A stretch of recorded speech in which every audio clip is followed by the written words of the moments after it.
یہ کس کا گھر ہو سکتا ہے؟ فراز نے طنز سے ہنسا، لکھا تو ہے خدیجہ بی بی، ہو سکتا ہے کسی نے وہی نام رکھا ہو۔ اتفاق ہوگا، لیکن اس کی آواز میں وہ یقین نہیں تھا جو وہ جتانا چاہتا تھا۔ نعمان دھیرے دھیرے اندر بڑا، فرش پر پاؤں رکھتے ہی جیسے کوئی نرم سی روشنی الفابیر، یہ دیکھو، یہ تو ہمارے صحن والی جگہ ہے۔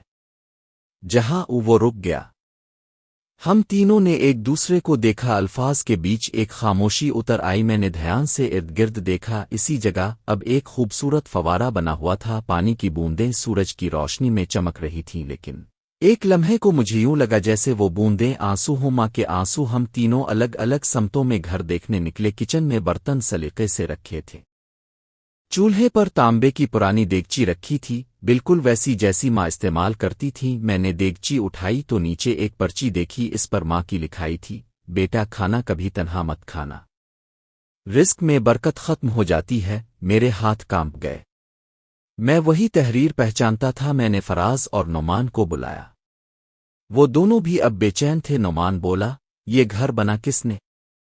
زمین تو ہمارے نام تھی، شاید کسی نے خرید لی ہو۔ میں نے کہا، مگر دل میں ایک کانٹا چبک گیا، ہم نے تو زمین بیچی ہی نہیں تھی، ہم تو لینے آئے تھے۔ دوپہر ڈھلی تو ہم صحن میں بیٹھ گئے، ہوا میں چنبیلی کی خوشبو پھیلی ہوئی تھی۔ باغ کے کونے میں ایک چھوٹا سا درخت لگا تھا، ہرا بھرا، جیسے برسوں سے کسی نے اس کی خوب دیکھ بھال کی ہو۔ فراز نے آہستہ سے کہا، یہ وہی جگہ ہے نہ جہاں میں نے سر جھکا لیا۔ ہاں یہی جگہ تھی۔ چند لمحے گزرے، پھر میں نے محسوس کیا درخت کے نیچے مٹی سے ہلکی سی روشنی جھلک رہی ہے، دھوپ کے زاویے سے نہیں، کچھ الگ سا۔ میں قریب گیا، مٹی نرم تھی، ایسا لگتا تھا جیسے کسی نے ابھی ابھی پانی دیا ہو۔ میں نے ہاتھ بڑھایا تو فراز نے روک لیا، او نہیں، مت چھیڑو۔ او میں نے کہا، کیا ڈر ہے تمہیں؟ اس نے نظریں پھیر لیں، ڈر نہیں، شرم ہے۔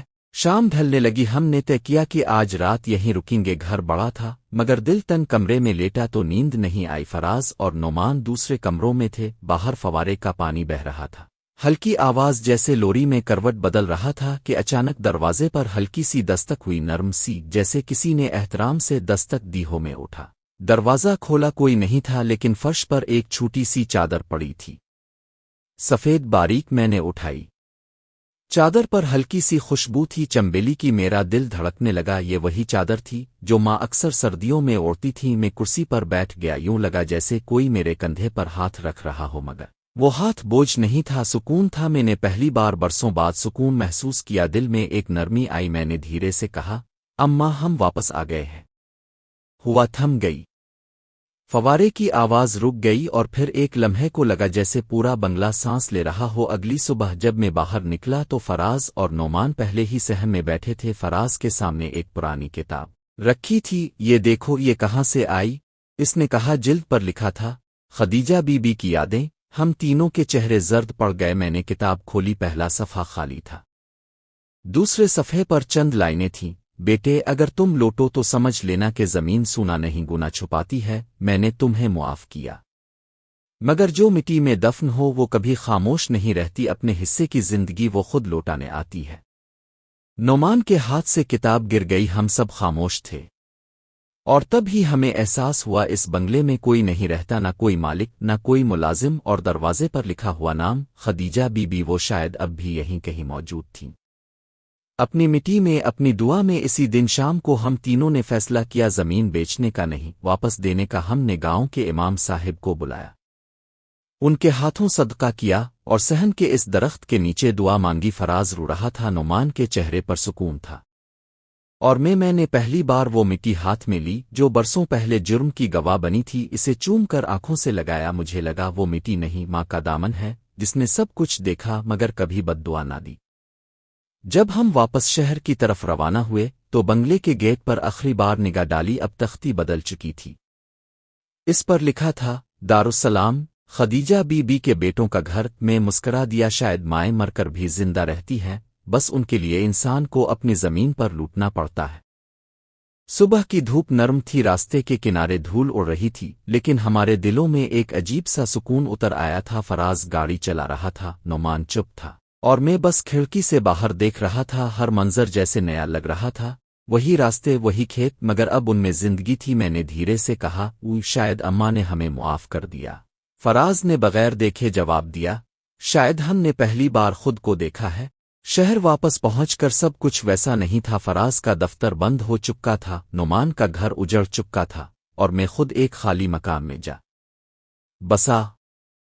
لیکن اس بار خالی پن خوف نہیں لگ رہا تھا، اب وہ خالی جگہ جیسے کسی نئے وعدے کی گنجائش تھی۔ کچھ دن بعد فراز آیا، کہنے لگا، میں وہ زمین نہیں بیچوں گا، میں وہاں کچھ بنانا چاہتا ہوں۔ میں نے پوچھا، کیا؟ وہ بولا، ایک مدرسہ، شاید ایک گھر جہاں یتیم بچے رہ سکیں۔ اماں کے نام پر۔ نعمان نے فوراً کہا، اور ہم تینوں مل کر چلائیں گے۔ میں نے دونوں کی طرف دیکھا جن ہاتھوں نے کبھی قبر کھودی تھی، اب وہی ہاتھ کسی کو سہارا دینے کے لیے تیار تھے۔ ہم نے واپس گاؤں جا کر کام شروع کیا۔ پہلے تو گاؤں والے حیران تھے، پھر آہستہ آہستہ ساتھ آنے لگے۔ وہی صحن جہاں مٹی نے ایک ماں کو چھپایا تھا، اب وہی جگہ بچوں کی ہنسی سے بھر گئی۔ فراز نے مدرسے کا نام رکھا، مدرسہ خدیجہ بی بی۔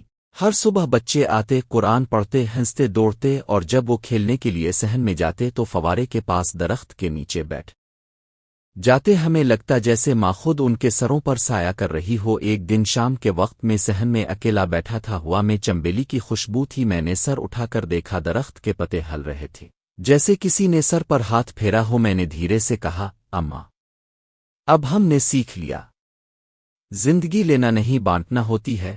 میرے ہونٹوں پر مسکراہٹ آئی، ہوا میں ایک ہلکی سی آواز اٹھی، پتا تھا بیٹا؟ میں چونکا نہیں، بس آنکھیں بند کر کے دعا مانگی۔ فراز اب مدرسے کے معاملات دیکھتا، نعمان پڑھانے لگا۔ میں نے بچوں کے لیے کہانیاں لکھنا شروع کی، چھوٹی چھوٹی کہانیاں، محبت، قربانی اور ماں کی دعا کی طاقت پر۔ بچے سنتے، تالیاں بجاتے، اور میں سوچتا شاید یہ کہانیاں میری نہیں، ماں کی زبانی ہے۔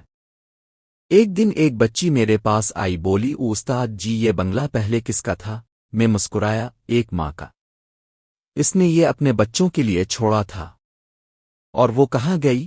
اس نے معصومیت سے پوچھا۔ میں نے آسمان کی طرف دیکھا، وہ نہیں گئی، بس بدل گئی، اب وہ ہر دعا میں رہتی ہے۔ وقت گزرتا گیا، مدرسہ بڑا ہوتا گیا، لوگ عطیات دینے لگے۔ ہر سال 5 مئی کو ہم وہاں ایک تقریب کرتے، خدیجہ بی بی، گاؤں کے بچے نعتیں پڑھتے، ہم قرآن کی تلاوت کراتے، اور آخر میں صحن میں سب مل کر کھانا کھاتے۔ رزق میں واقعی برکت آ گئی تھی اسی صحن میں، جہاں کبھی ہم نے مٹی میں گناہ چھپایا تھا، اب وہی مٹی روزانہ سینکڑوں قدموں سے برکت پاتی۔ میں اکثر رات کو وہاں بیٹھتا، تنہا، دور آسمان پر چاند ہوتا، اور مجھے یوں لگتا جیسے ماں کی مسکراہٹ ہو۔ اماں، میں دھیرے سے کہتا، ہم اب اچھے بن گئے ہیں، شاید دیر سے مگر بن گئے ہیں۔ اور پھر میں آنکھیں بند کر لیتا، فوارے کی ٹھنڈی آواز، درخت کے پتے، بچوں کی ہنسی، سب مل کر ایک لوری بن جاتے۔ اس رات میں نے خواب میں ماں کو دیکھا، وہ وہی پرانی چادر اوڑے صحن میں بیٹھی تھی، میرے ماتھے پر ہاتھ رکھا اور کہا، اب تم نے میری قبر نہیں، میرا سایہ بنایا ہے۔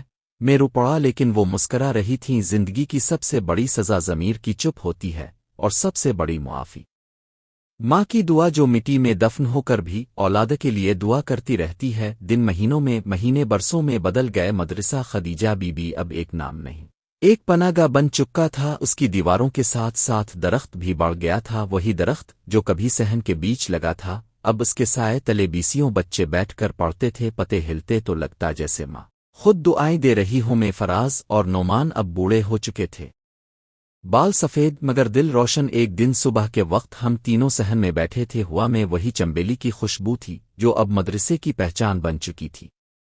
فراز نے خاموشی توڑتے ہوئے کہا، یاد ہے وہ رات؟ میں نے سر جھکایا، ہاں یاد ہے، اور شاید ہمیشہ رہے گی۔ نعمان ہلکے سے ہنسا، ماں نے ہمیں سزا نہیں دی، سبق دیا تھا۔ تینوں خاموش ہو گئے۔ پانی کے فوارے کی آواز اب بھی وہی تھی جیسے برسوں پہلے میں نے محسوس کیا ہوا۔ میں ایک عجب ٹھہراؤ ہے، جیسے وقت راک گیا ہو۔ اسی شام ایک نوجوان ہمارے پاس آیا، وہ مدرسے کے سابقہ شاگردوں میں سے تھا، اب خود ایک استاد۔ اس نے ادب سے کہا، استاد جی، کل یتیم بچوں کے لیے نئے حصے کا افتتاح ہے، اب تینوں کے بغیر تقریب مکمل نہیں ہو سکتی۔ میں نے مسکرا کر کہا، ہاں بیٹا، ہم تو یہیں کے ہیں، ماں کے گھر سے کہاں جا سکتے ہیں؟ رات آئی، صحن میں خاموشی پھیل گئی، چاندنی درخت کے پتوں پر ٹھہر گئی تھی۔ میں آرام دہ کرسی پر بیٹھا تھا، ہاتھوں میں ایک پرانی کتاب، خدیجہ بی بی کی یادیں۔ کتاب اب بھی وہی تھی مگر اب اس کے کئی صفحات بھرے جا چکے تھے، ہر صفحہ کسی بچے کی کہانی، کسی دعا، کسی نیکی سے بھرا ہوا تھا۔ میں نے آخری صفحہ کھولا، خالی تھا۔ میں نے قلم اٹھایا اور لکھ دیا، اماں اب کی مٹی اب سانس لیتی ہے، ہم نے قبر نہیں باغ بنایا ہے، اب کا سایہ اب ہماری سانسوں میں ہے۔ میرے ہاتھ تھر تیرائی مگر دل میں سکون تھا۔ پھر میں نے کتاب بند کر کے آنکھیں موند لیں، چمبیلی کی خوشبو بڑھ گئی اور ایک نرم سی لوری جو کبھی بچپن میں سنی تھی پھر سنائی دی، سو جا بیٹا ماں پاس ہے۔ اگلی صبح جب سورج نکلا فراز نے مجھے وہیں دیکھا، کرسی پر مسکراتے ہوئے، ہاتھ میں بند کتاب اور چہرے پر وہی سکون جو صرف ایک ماں کے دامن میں ملتا ہے۔ نعمان نے دھیرے سے کہا، وہ سو گئے ہیں ہمیشہ کے لیے۔ فراز نے آسمان کی طرف دیکھا، اب وہ ماں کے ساتھ ہیں۔ مدرسے کے بچوں نے اس دن پہلی بار اجتماعی دعا کی درخت کے نیچے ایک تختی لگائی گئی۔ یہ جگہ ان کے لیے ہے جنہوں نے گناہ سے نیکی کا سفر طے کیا اور جنہیں ایک ماں نے مٹی سے دوبارہ جنم دیا۔ وقت گزرتا گیا، مدرسہ خدیجہ بی بی اب ایک تحریک بن گیا۔ شہر گاؤں ملک بھر میں اس نام سے نئے مدرسے، یتیم خانے اور لائبریریاں قائم ہونے لگے۔ ہر دیوار پر ایک جملہ لکھا ہوتا، ماں صرف مٹی میں دفن نہیں ہوتی، وہ زمین بن جاتی ہے جس پر ہم چلتے ہیں، جیتے ہیں اور معافی پاتے ہیں۔ کئی سال بعد ایک چھوٹا بچہ مدرسے کے صحن میں کھیلتا ہوا بولا، استاد جی یہ درخت اتنا پرانا کیوں ہے؟ استاد نے مسکرا کر کہا، کیونکہ یہ ایک ماں کے آنسوؤں سے اگا تھا۔ بچہ حیران ہوا، ماں کے آنسوؤں سے؟ ہاں بیٹا، جب ماں روئے تو زمین ہری ہو جاتی ہے اور جب وہ معاف کرے تو دنیا بدل جاتی ہے۔ بچے نے درخت کو گلے لگایا، پتے ہلے، چمبیلی کی خوشبو پھیلی اور کہیں بہت دور ہوا میں ایک مانوس آواز گونجی، خوش رہو میرے بیٹو۔ یہ کہانی مٹی سے شروع ہوئی تھی اور مٹی ہی پر ختم ہوئی، مگر اب یہ مٹی قبر نہیں سایہ تھی۔ خدیجہ بی بی کی دعا نے اپنے بیٹوں کو وہ زندگی دی جو کبھی ان کی دولت نہیں دے سکی، اور شاید یہی زندگی کا سچ ہے۔ ماں کی خاموشی بد دعا نہیں ہوتی، وہ وقت کے ساتھ دعا میں بدل جاتی ہے اور پھر ایک دن سب کچھ لوٹا دیتی ہے، محبت سمیت۔ آپ کو کہانی پسند آئی ہو تو ویڈیو کو لائک کریں اور مزید ایسی کہانیوں کے لیے چینل کو سبسکرائب کریں۔ ملتے ہیں نیکسٹ ویڈیو میں، تب تک کے لیے اللہ حافظ۔